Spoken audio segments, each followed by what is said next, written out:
Greetings, owners of fine luxury cardboard rectangles. We are back for another batch of Ikoria spoilers.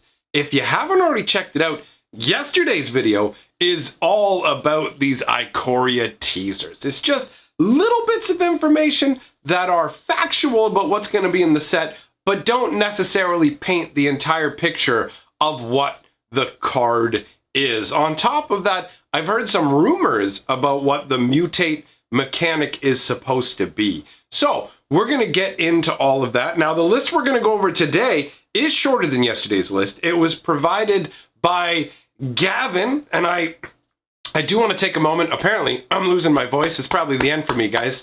I do want to take a moment to, give him a thumbs up, because it's cool. It's cool for someone to take some time out of their day to do something that'll brighten other people's day. So I figure we will go through the teasers, and then we will talk a little bit about what people are doing to cope with the current times as well. But teasers first, my friends. As I said, this is a shorter list. So if you didn't catch yesterday's video, here's the rough idea. We're going to be given little snippets about Magic cards, and we're going to kind of let our imaginations run wild, all right? So the first point on the list is there will be a mono white card that lets you repeatedly ramp planes from your library onto the battlefield.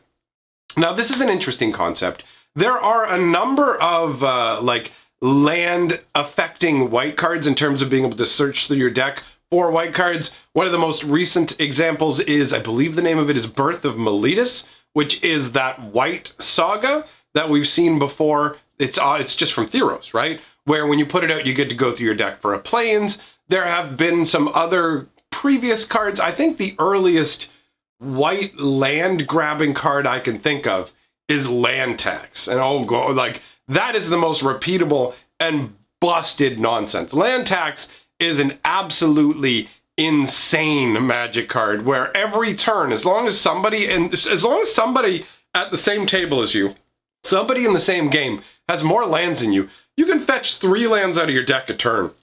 That's insanity. You know what I mean? Like, Land Tax is just absolutely busted. So clearly, this is going to be something that is not on Land Tax level. But the fact that it will allow you to constantly grab lands repeatedly, grab planes out of your deck, is a big deal. Anything that lets you grab lands out of your deck improves the chances of you drawing non-land cards. There's some people who don't understand why you would want to play Fabled Passage in a monocolored deck. And the reason is, when you use cards that remove lands from the deck, there becomes a lower percentage chance that you will draw lands and a higher percentage chance that you will draw non-land cards, thus giving you a higher likelihood of getting more gas, as it's known as. And I don't mean the kind of internet gas that your grandpa gives you that connects you to the internet. You know, anybody who gets that? Anybody get that reference? Any people who are comic book fans know what I'm talking about? Screen time? That ridiculousness? Oh, absolutely love it. Regardless, the idea behind being able to repeatedly gain lands gives you incremental advantage. Thawing Glaciers is a perfect example of a card from Magic's history where essentially every second turn you were able to grab a land out of your deck, and it really does make a difference. Something like Fabled Passage that just yanks 1 land out makes a difference, but not as much. But the more you repeat the process and the more lands you take out of your deck, because people's decks are roughly what? Anywhere from 33 to 40% lands. So you start reducing that lands and you start increasing the number of good cards that you draw. Now the question is, will this be something that's so expensive that it's almost irrelevant? Because that matters too. If something that will get you a bunch of lands is horrendously expensive, you need to get a bunch of lands first, it becomes far less attractive. So this is one of those, we'll have to see, but I mean, repeatable land grab is pretty solid. And it does seem like they're trying to redefine White's personality, its traits in the color pie to a degree. They're trying to help White find a more reasonable balance of abilities and things, because White gets kind of thrown to the side in Magic currently. A lot of White's abilities are like rule setting abilities, and those are inherently unfun, and some of them can just be too powerful. So it's hard really for White to express its color identity in Magic currently. And it does seem like more recently they've been leaning more and more into this land search. Now, land searching, removing lands from your deck, putting them into play, is predominantly a green ability. Green is the king of that. But white has always, to a more minor degree, had it as a secondary sort of thing. That's how Magic does a lot of its abilities. They'll go, this is the main color that can do it, and this is the side color that also gets it. There's things that go across all colors, but overall, each color has different things that it's allowed to be the strongest at. And like people, the colors are basically given character by their strengths and their weaknesses. If every color in Magic could do the exact same things, we would lose some of what makes the game interesting, right? That's the type of diversity that Magic the Gathering very much, did I say Magic the Gathering? Magic the Gathering, there you go, that's kind of a top, wait, no, they don't use that, that's nothing to do with kimono. Never mind, scratch that like I didn't say it, but I'm leaving it in anyways, because why not? Let's move on to the next point before you dwell on that too much. The next point on the list is rules text for a card that says, you and planeswalkers you control gain protection from that player. Now, this is an interesting one. Like, that's the rules, that's some crazy rules text. You and your planeswalkers gain protection from a player. This sounds like something that would be probably slanted more towards commander players. And that doesn't necessarily mean it will only be good for commander players. They made a merfolk at one point that when it comes out, you choose a player and you essentially have a creature that has protection from that player. And that means all of their spells couldn't target it, their creatures couldn't, anything that was owned by that player essentially couldn't interact with your guy unless it's like a Wrath of God effect or something like that that wipes out everything. That would, but overall, this guy was protected from everything your opponent had. Now, in a multiplayer game, that's pretty strong. In a two-player game, that's bonkers because you only have one opponent and you're like, this guy's protection from you. So unless you've got some kind of global wipe, you're in a world of hurt. So we've got a new card now that says you and planeswalkers you control gain protection from that player. I imagine the rest of the rules text is choose a player. Or maybe it could be something like whenever you do X, whenever you cast an instant, you and planeswalkers you control gain protection from the player. Like when this card comes into play, choose target player. Whenever you cast an instant, you and planeswalkers you control gain protection from that player. Admittedly, if it triggered on instants, it might be a little too strong, but it's interesting to note that it's just you and your planeswalkers. It doesn't apply to creatures or other permanent types, but something that will protect you and your planeswalkers is a pretty potent effect, and I'm very curious from a flavor perspective what it's going to be, because we as players are considered walkers, planeswalker cards are obviously walkers, so what sort of magical effect is it that's just giving us protection entirely from other planeswalkers? That is an interesting concept. Honestly, I would say for me, I think this is the one that I'm most curious and most hyped about. The next item on the list.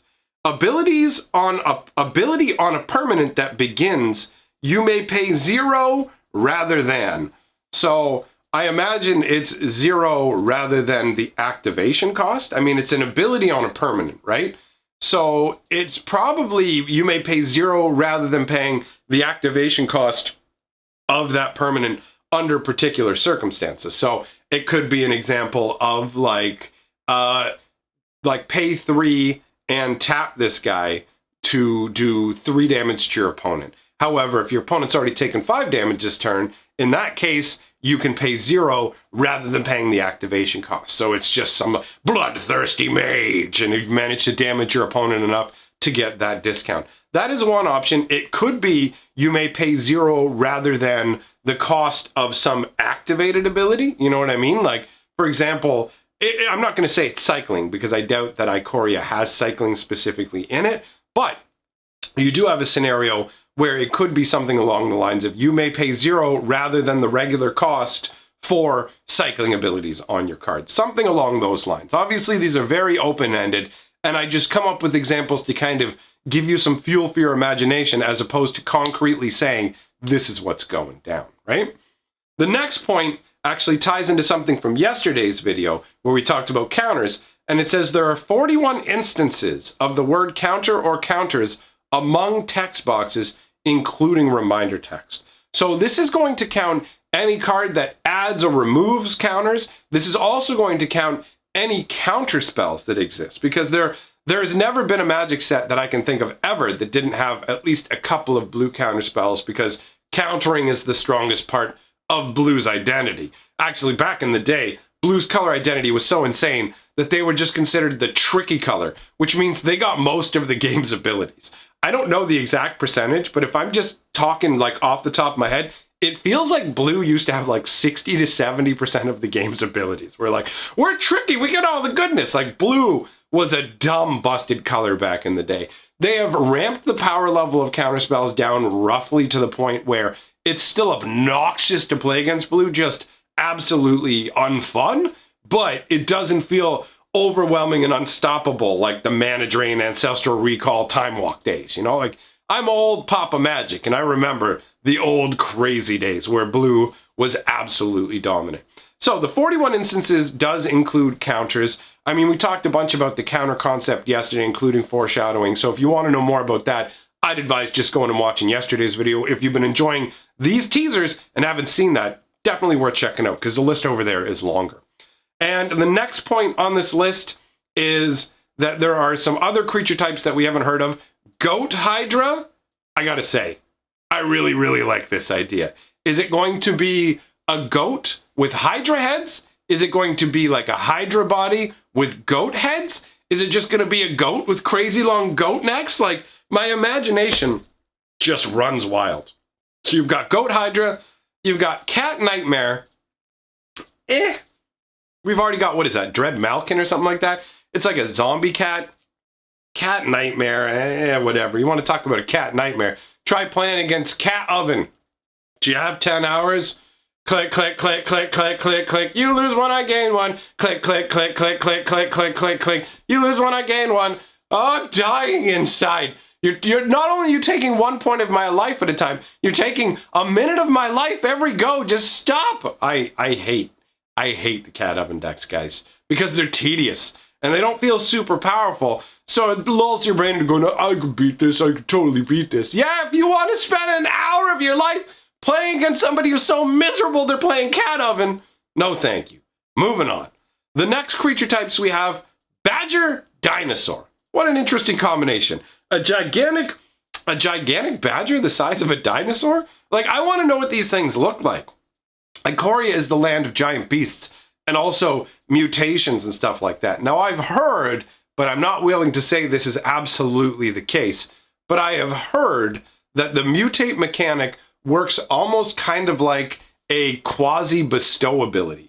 Bestow was the ability where when a creature was gone, like when it went to the graveyard, it would come back as an enchantment that you could put on one of your dudes, right? That kind of thing, where you had the option of casting it as an enchantment or a creature, something like that. I'm kind of misremembering Bestow right now, probably. Anyways, let's just talk about, let's not try and compare it to that. Mutate is supposed to be, as far as I understand, the creature, when it's in play, you can pay a cost and have it like meld with another creature, like enchant that creature, but after it's already in play. So you don't choose whether to play it as an enchantment or a creature. You put it as a creature, and then afterwards you can like put it on another creature. So the mutation actually involves multiple creatures kind of melding together, which is an interesting concept. But as far as I understand, it's just a concept right now. I'm not willing to come out and say, I know this is how Mutate works. So food for thought, you know, I don't know if that's real or not.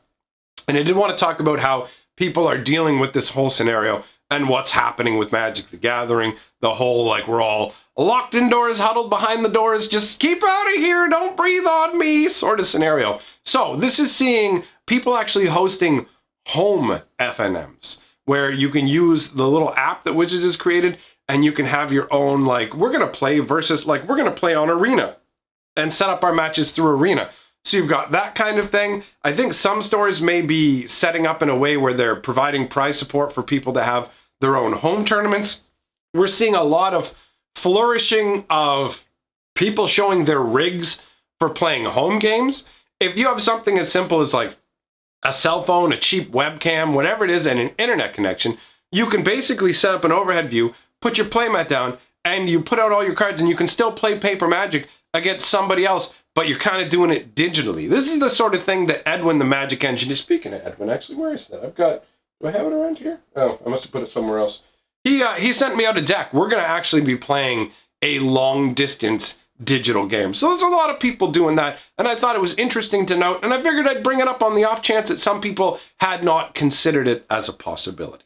So that really wraps up everything I wanted to say in this video. We are going to have a fun chill stream tonight. We're going to pull out the wheel and do some crazy spinning and have some good times and just kind of try and forget what's going on in the overall world. We got some laughs going on. I've got a new game here that I want to try and roll into the stream as well. I've got an idea for it. We'll see how it goes, but we're going to give it a try tonight with the big spinning wheel. If you don't know what I'm talking about, actually, I'll just grab it right here. I was gonna kind of mime it, and then I realized I can just show you. It's this. It's this. Oh, isn't that a satisfying sound? So come on out tonight, my friends. We will spend some time together, living, loving, laughing. We'll make some babies, because that's what's going down right now. You know, we're going to see a big population jump coming up from all of the people staying inside going, I'm going crazy. What am I going to do? I'm going to do you. That's what's going on, although in a more friendly fashion. That might have been I might have went a little over the line with that one. Anyways,